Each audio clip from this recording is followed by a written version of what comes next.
Hi again. It's just Jules. All right. I'm still going through my poetry and came across one I wrote in 2024 that I actually posted on Writers Cafe. It's called The Orchid Box. They pray all their life for a gift of a lifetime, but when it arrives, it doesn't come in the package they expect.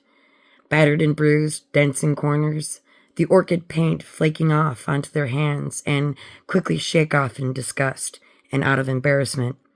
They quickly stash it away, aware of the gift inside, but because of how it was presented, because the divine gift came in a package unsuitable and not one that was expected. Disappointed, they stashed it in a corner for it to collect dust, but would visit regularly, not to touch, but to look, and bask in the light that shone from the torn edges, a light that would quicken them. They told no one, showed no one. Then one day another gift appeared. The gift was packaged in a plastic casing with plastic parts and pleasing to the eye, and the light was bright from it, but it didn't give them the same energy the orchid box provided. He presented the plastic box for all to see, proudly proclaiming their delight within it. But with despondency and shame in heart, they kiss with a smile the plastic box, and every day and place it in honor on a high shelf to be admired. But their wells had run dry. They would suddenly find themselves lingering in the dusty corner, basking in orchid light until sated, say nothing, and walk away. The orchid box, in time, began shining light in the darkness behind it, no longer pointing in the direction that filled the one who prayed for it, and swiftly dismissed and disregarded it upon its arrival.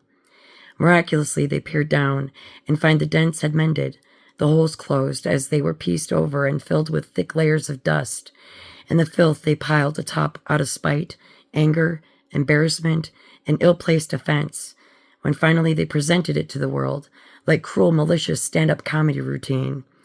They felt lifted with each presentation and felt livened by the laughter, but they were always mindful to cover the light it emits within, so no one would ask to open it to see what's really inside. They grew insane with fury when the light failed to fill them, when it finally refused to shine upon them. They cursed it in every manner of bold and blatant ungrateful cruelty, until one day he stomped to the corner to find that it was gone. Then they then stood in front of the plastic box that arrived like a stray feral cat, and soon other colorful boxes arrived, pleasing for a short time, until more and more were added to take space upon the shelf. Each one had light, and they'd spend time standing in the spotlight they created, but the light never filled them.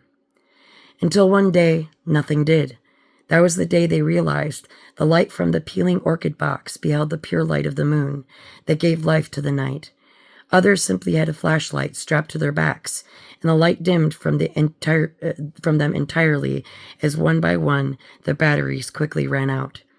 There is a moral to this story, I'm sure you already know, but if you need to ask, and an answered prayer arrives in a way you did not expect, or was somehow disguised and you did not see beyond it, it is a gift you may not deserve and need no explanation as to why.